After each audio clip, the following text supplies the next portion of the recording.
Daniel le awoi le khamai puchunga at pai nai mai puchunga rak pai na la sa lo pathian khane mu khane zam le khul lai lo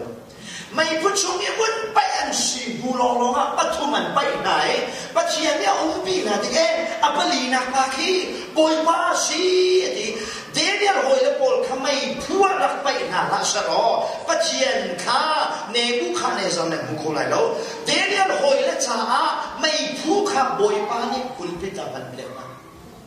kan no jam na khi boy pa pulpit sia chen kan amen ka te kan dam lo na khi boy pa pulpit sia chen kan amen ka lai ta hoi kan khu lo na khi boy pa pulpit sia chen amen te hi kan rian so lo no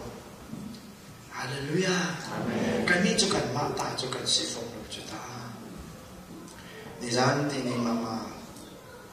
kan ba zo we amui ka mo te ka tha sa apa zong ni te kan ni chu si boy pa ni na cancer hi a thong tuk mi si cha na phai na kan phu ma chang te a ji si boy pa ba ni tai na ke na chi ni amai apat tu ke ta mai man la na chin cha foi te na yin ton hi a thong cha hallelujah amen hallelujah amen